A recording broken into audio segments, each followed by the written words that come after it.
Robots Radio. Games, lore, stories, community. Just press play.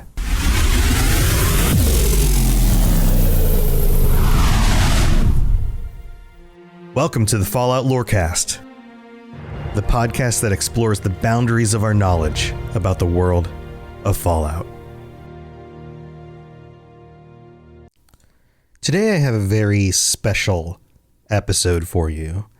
Something that is different than what I normally do on the show. Because, well, the normal episodes, we're always talking about stories, right?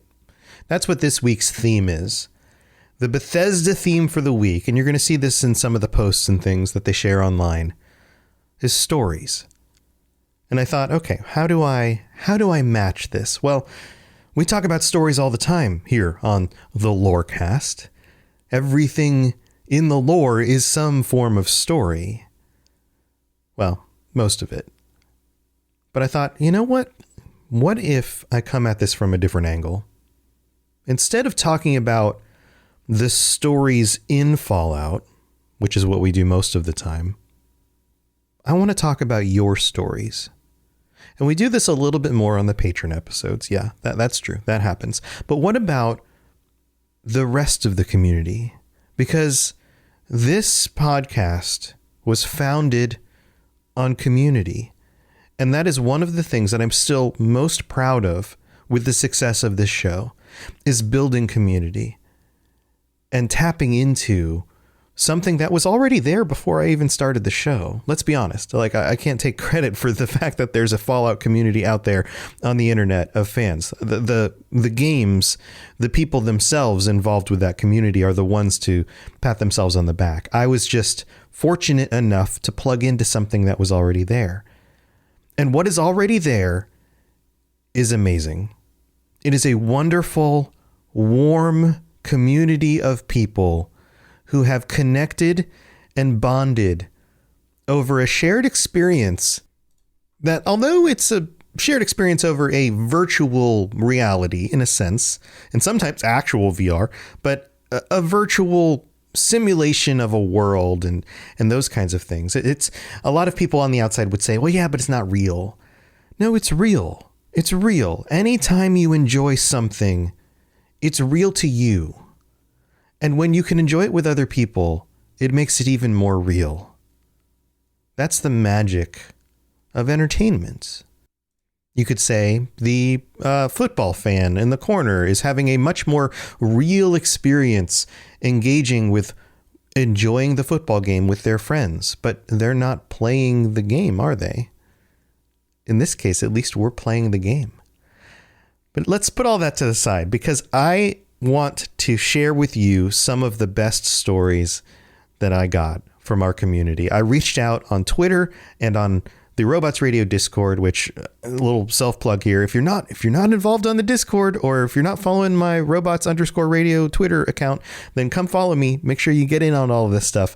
I posted a message the other day that said, hey, tell me about your most memorable experience in Fallout. Now, whether if this is inside the game or if this is kind of a meta experience, I want your story.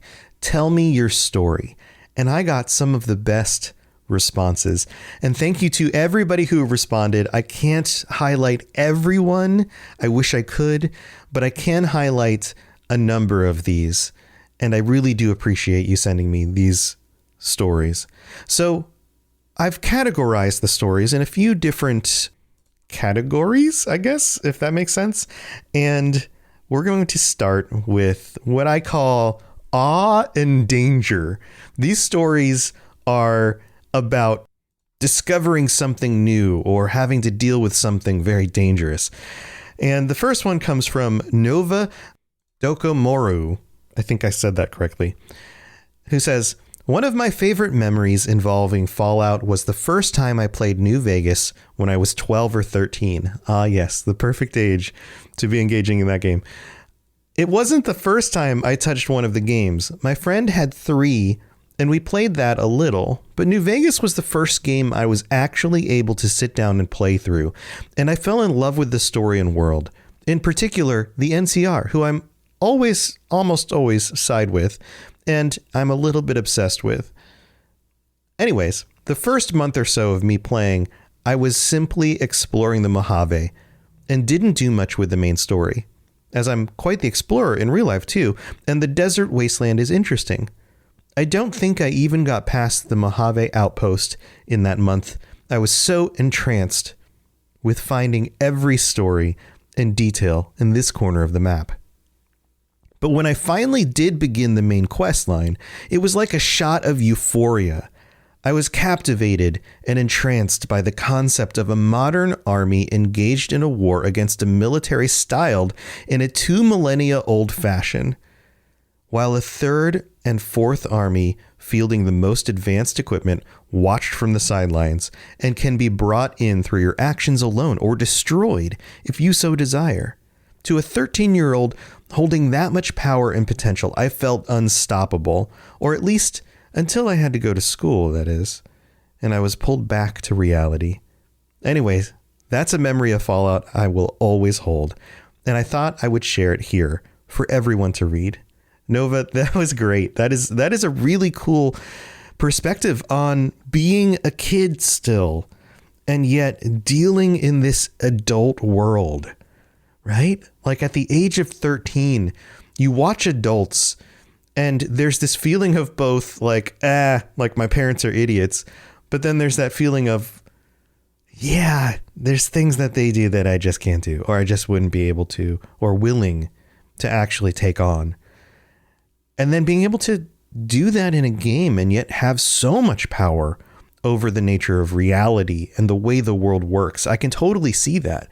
Sometimes as a 13-year-old kid, you feel like you're just kind of stuck in who you are and where you are, and you have no real control over your life yet. And yet something like this gives you immense control. I can totally see that. So thanks for sending that one in, Nova. The next one comes from Cog. This one says, I was making my way to the glowing sea in Fallout 4. Oh, everybody remembers their first experience with the glowing sea, I'm sure. When I saw a group of strong raiders that I didn't want to fight, so naturally I went around them.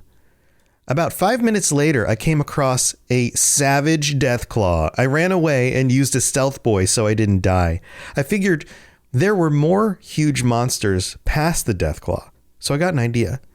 Let's play cat and mice. I lead the deathclaw over to the raiders and let him go to town. He killed every one of them while I set up all the available frag mines I could so I could finally kill this thing. Unfortunately, once it hit the trap I set, the corpse glitched out and flew across the map. I never got my Deathclaw loop. That's absolutely a Fallout experience. And spoilers, there's another category coming up called glitches, which this one kind of plays into a little bit as well. But man, do you remember your first experience dealing with, well, either the glowing sea and being like, oh my God, this is a real place in the game. They're going to make me do this. And it's off the side of the map, or like significantly larger enemies than you would have expected to come across. There's something about just being in Fallout and the diversity of stuff, but then the complexity of the way the systems work together. This is one of those things that Bethesda does so well that I think is part of why the games tend to be so glitchy, is that they have so many systems working on top of each other. But it allows you to do something like this, where you can lure an enemy towards some other enemies and deal with the situation that way. And I've always loved that, especially as, you know, a younger me, thinking that like these bad guys all can fight each other. That's crazy. I love that. I love that. So then we have one from Kit Calavera, who writes this. When I first started playing Fallout 3, I went out exploring after helping out the tree minders and accidentally found myself in Deathclaw Sanctuary from getting chased by a rad scorpion. Oh boy. Out of the frying pan into the fire? Is that the phrase? I didn't get a chance to see where I was, so I walked around expecting a few feral ghouls and mole rats. Armed with my fire lance and plasma rifle, I went ahead and saw a deathclaw waiting near the entrance and attacked me, taking half of my HP, and after a few shots from my fire lance, I got it before it got me. Little did I know the whole place is home to many more death claws, and I ended up dying from getting jumped by 2 at the same time. I stopped playing 3 and went back to New Vegas, but I totally forgot I made a save inside of Quarry Junction. And then more death claws came running in, and my night was filled with death by death claws. That is awesome. That is awesome. I love going from one game to the other and being like, all right, I'm going to put this one down for a minute. And then loading up, like the irony of just loading up the other game and being like, I'm in a death claw nest in here as well. Awesome. That's, I don't know, the irony, the coincidence, I guess coincidence of that. It's not really irony. The coincidence of that is awesome. So Kit, thank you for sending that one. And also Cog for the previous one. Thank you for sending that as well. Let's talk about glitches, because you can't have a Fallout experience without experiencing some glitches. I remember one of the glitches that really made it hard for me to enjoy 3 early on was a glitch where I was walking through one of those, and I've explained this on the show before. I was walking through one of those elevated highways in 3, and came across some enemies, started shooting at them from a distance, was kind of dancing around a little bit, and then just clipped through the ground underneath me, the ground being the elevated highway. But because the glitch made me clip through the highway, when I hit the ground, I didn't actually hit the ground, and I may have been able to survive the fall, but instead I clipped through the actual ground and fell into an infinity. And I almost said infinity. And that was difficult because I made a real quick save right at the moment I started falling, or right before, like it must have already triggered the glitch as I was shooting at these like raiders, because I thought, okay, this is going to be a fight. I better save it here. And ended up, that was like, I don't know, 15, 20 minutes after my previous save. And I remember at the time being very discouraged about that and being like, I got to go back like 20 minutes, or it was like half an hour. It was long enough that it was like, I don't really want to have to go back and replay that right now. And so I actually put the game off for a little while because of that. And then finally came back to it and was like, okay, all right, this is worth getting back into. All right. So we've got some glitches here. The first one comes from Merpman803. Merp says, when I got my copy of Fallout 4, it was something amazing. After getting out of the vault, I ran to Concord, I met Preston, and then I found the Deathclaw. Everybody remembers this, right? But I was doing a melee build, and the second I used VATS, the game slung the Deathclaw into the sky, killing it after it hit the ground. I LMAO'd for the next 3 days. Nice. Tossing Deathclaws. That's like the opposite of the giants in Skyrim, you know, like Deathclaw space program, or your own fist space program. I don't know how that works. Merp, thank you for that one. Next, we have one from Gingerino42, who writes, at the end of my first Fallout game, Fallout 3, on my first playthrough, I ran into an invisible wall / crash level error bug just outside the Pentagon when going in with Liberty Prime. To add to this, Liberty Prime was also behind some invisible obstacle, so he couldn't open up the energy gates. Long story short, I ended up glitching and bug hopping my way through the map to get to the water purification center. I have never felt more frustrated and accomplished by a single mission. Frustration because I was gated by a Bethesda bug from finishing a 100+ hour game. Accomplished because never before have I persevered through pushing my way to a game's ending, despite the fact I shouldn't have been able to. The end. Gingerino, yeah, I feel like a lot of people have these kinds of things happen in the games where it's like, this thing's supposed to be doing a thing and it's caught on something else, and maybe it's just an invisible wall or something. Yeah, that happens. I'm glad you're able to work your way through it. But yeah, it's one of those, this is one of the less fun bugs, you know, the things getting shot into the sky. That's a lot of fun. But this one, not so much. So thank you for writing in on that one. Then we have one from Silas with a 1324, who writes, I was playing Fallout 4 for the first time and was grinding through the main story. But when you go to the room with the clone you think is your child, by the way, spoilers, it is a Lorecast. Somehow, Father never showed up. So my character was just yelling at the child, thinking it was his, and Father never came to say that he was actually him. Because of this, I thought that was the end of the story, and it was very boring. Like, that's it. You found Sean. All done. Good job. That was the story. That's amazing. That's amazing. Or like, that'd be like ending Fallout 3, where you find your actual father and you're like, yep, everything's good now. We're good. And he's like, yeah, thanks for finding me. Not, by the way, I have unfinished things to do, and then gets murdered. Also, spoiler, man, this is a spoilery episode. Yeah. Silas, thank you for sending that one in. So we have another category here that I want to cover before we get to the mid-break and the other main category. This is a quick little one. I like to call this irony and music because it ties into some of what I was talking about last week. This is from BeFree1240, who, by the way, is one of our winners of the Fallout 25th anniversary lithographs that I'm giving away on my live streams Monday, Wednesdays, and Fridays in the afternoons. I've still got 3 more of those and $200 gift cards to give away. And I'll be doing that more and more often as we get closer to the end of the month. But anyway, Be Free writes, I'm not sure why this memory sticks out the most to me, but the memory I think of when I think of Fallout took place in Fallout 76. I was running and gunning on a bridge, low leveled and heavily outnumbered by feral ghouls. All the while, Wouldn't It Be Nice by the Beach Boys played on my Pip-Boy radio. Wouldn't it be nice? That's the entirety of the memory. Just the setting, the enemies, and the music. Perhaps it's the dichotomy of the situation, but this memory will forever hold a place in my mind when I think of Fallout. Yes, absolutely, Be Free.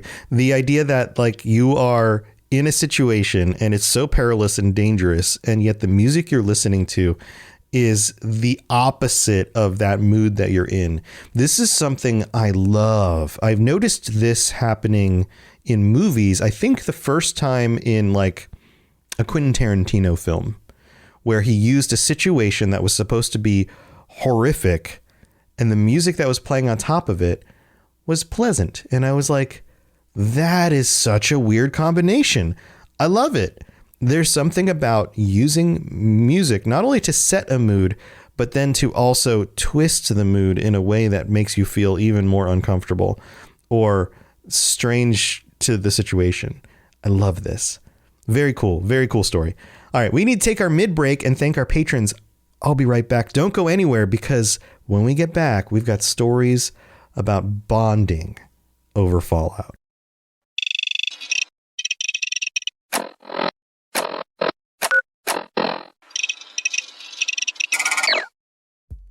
It's time for that spring reset. I'm taking a look at everything in my closet and figuring out that, oh no, this absolutely needs to go. And it's about time I replace things so that my clothes aren't older than my 15-year-old. Now you might think that they lasted that long because they were well made, but no, they're in terrible condition. Unlike the new jeans I just got from Quince. Jeans have always been my personal go-to because you can kind of wear them for lots of different things, but maybe they're not your thing. Maybe you're looking for, 100% European linen with insanely soft flow knit activewear fabric. It's definitely getting warmer, and their flow knit activewear is moisture wicking, anti-odor, and soft enough that you'll actually want to wear it every day.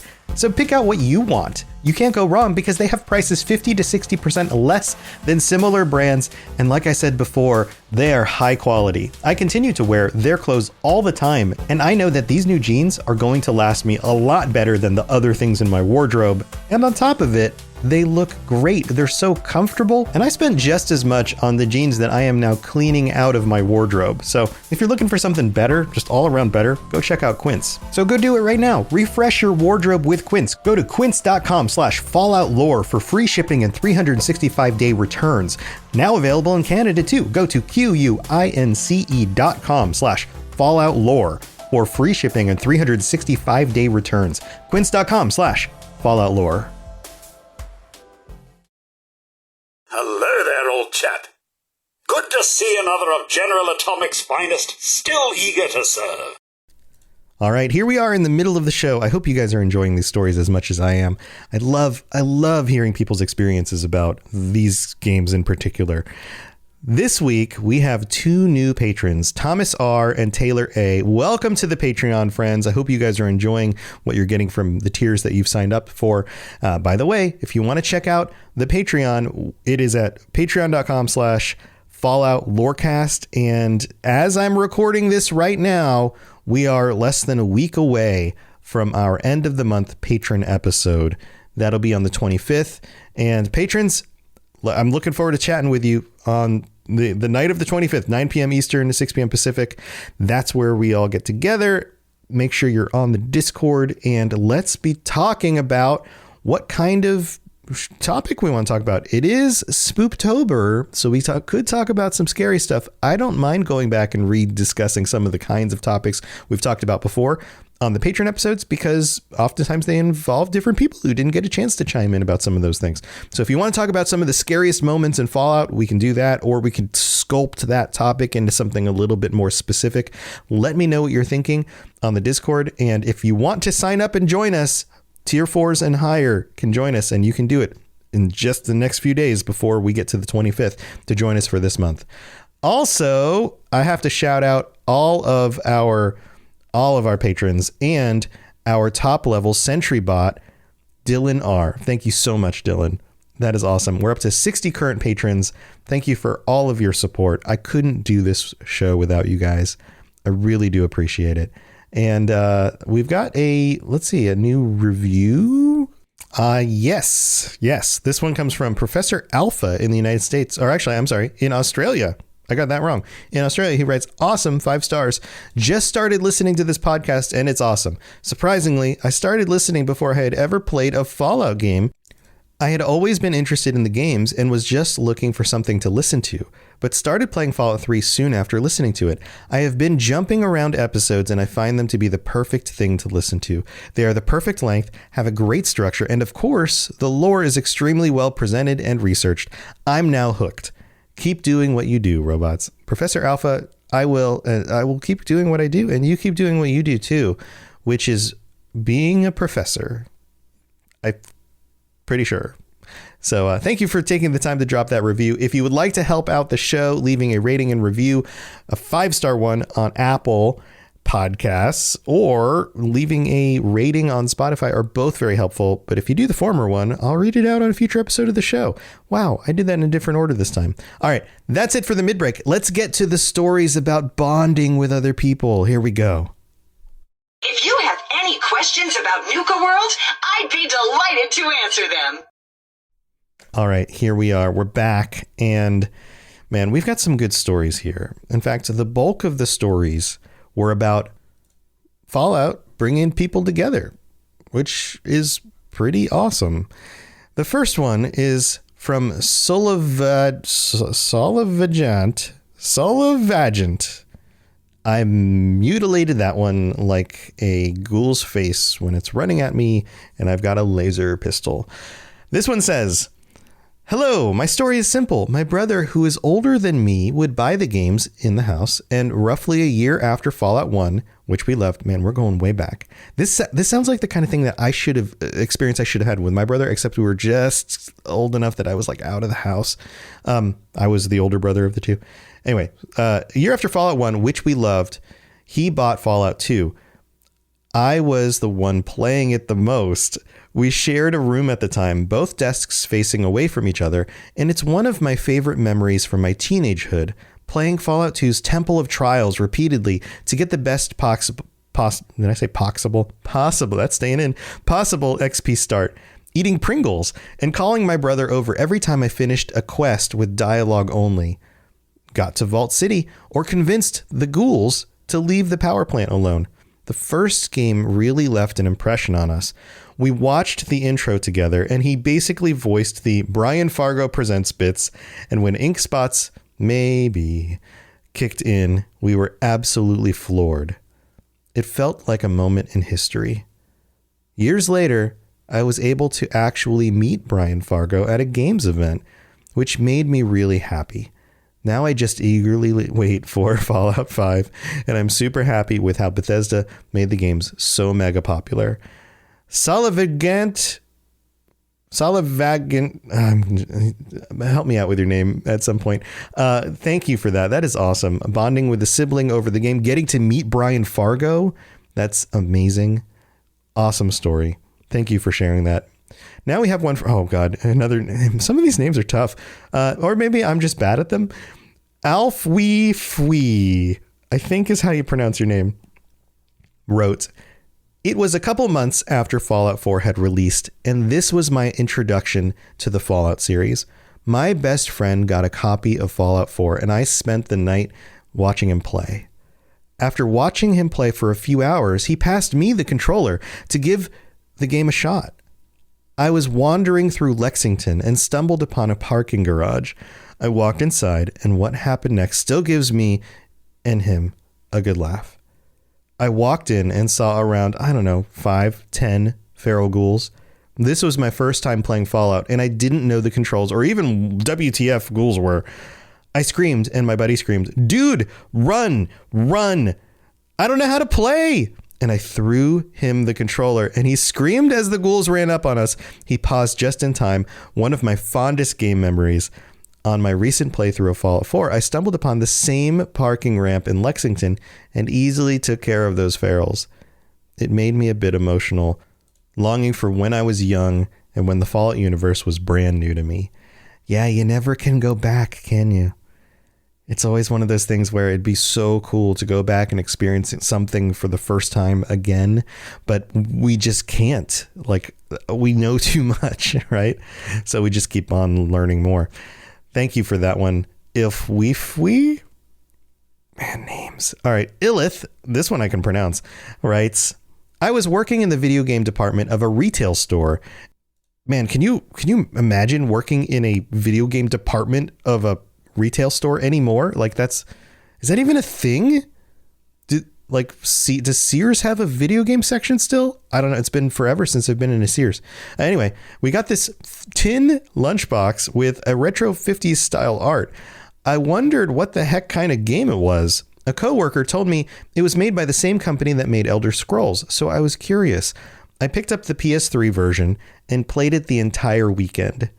A few years later, a friend set me up on a blind date with a guy. We spent the entire night downing beer and talking about New Vegas, which had just come out a few months earlier. Apparently, that date went really well because we're still together in 2022. Fallout means a lot to me because it helped me find my soulmate. How warm and fuzzy is that? Illith, that is amazing. That's a great story. I love the going back to a time where things were different and yet seeing a lunchbox with art from another time that was even different from that. Oh, there's just layers there. And then finding your soulmate. Congratulations, you two. You're great for each other. I think this is going to work out wonderfully. Thank you for writing that in, Illith. We've got two more left. Just two more left. This one comes from, these names are so much easier now. Mega. I can say that. A few weeks ago, I power leveled a melee build in Fallout 76, and my cousin wanted me to test it out on the Wendigo Colossus, but I was certain we wouldn't be able to kill it in time. This happens for those of you who don't play in 76. You take on some of these characters like the Scorch Beast Queen or the Wendigo Colossus. And in the case of the Wendigo Colossus, your time limited and you've got to just do as much damage as you can. It's kind of like a raid boss, sort of. It works kind of like that. After the nuke hit, which is what triggers him, most of the other players ignored it, but thankfully meaning like the other people across the map didn't come and join in on the fight. But thankfully, two randoms joined us on our exploit. I popped every chem I could. Did I say chem? Chem I could and gorged on cooked food, then unleashed hell with my bloody chainsaw. Seconds later, I was kicked in the face and died instantly. We still managed to kill it though. This is great. This is one of those things. Like, yeah, you run up on good old Earl and he'll give you a good kick to the face or whatever, and you go down pretty fast. But fortunately, you get to spawn back in.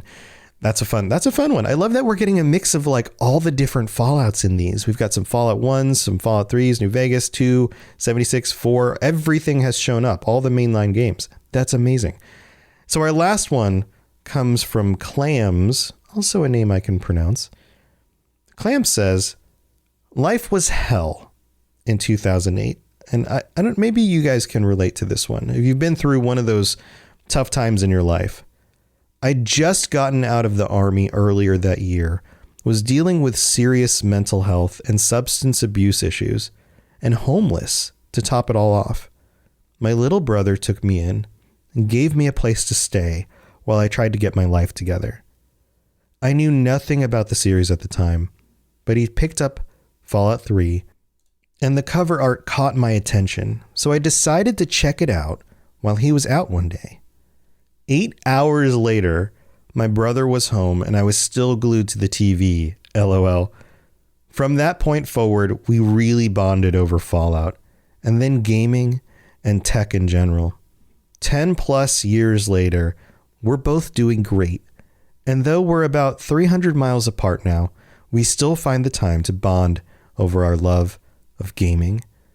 Man, this is, you're giving me chills. Dude, Clams, this is awesome. First of all, I'm glad you were able to pull your life back together and take care of mental health issues, substance. That is not homeless. Oh my God, dude. These are not easy obstacles to surmount. I'm glad you had the support structure in your life. I'm glad your brother was there. And the fact that you guys are doing awesome now. And part of it was because you were able to bond over playing Fallout is freaking amazing. Congratulations to both of you. Thank you for taking the time to open up about such a personal thing and share that with us and the rest of the community. And thank you to everybody who took the time to share your stories. I know everybody has some story when it comes to Fallout. And if you would like to share yours and continue sharing and talking about this, I've created a channel on the Discord. We've got like 100 channels on that Discord. Scroll down to the Fallout section. There's a channel called My Fallout Story. And feel free to just share. This is what this is about, is the community. So come share with us your stories. All right, guys. Thank you for tuning in. Thank you for being here for this very special episode. And have a wonderful rest of your week. And enjoy some Fallout with a friend or a loved one. It's those moments that we remember, right? All right. Take care, everybody. I'll see you next time.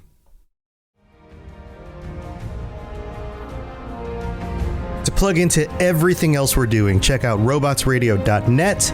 Reach out to me on Twitter at robots_radio. Check out the Robots Radio Rocket Club, where you can join me and a bunch of our other creators creating your podcast, starting a new podcast, or helping your current podcast grow. There's more information about that on robotsradio.net as well. And you can always talk with us and the entire community, over 2,000 people on the Robots Radio Discord. Come join us. We'd love to chat with you. See you guys next time.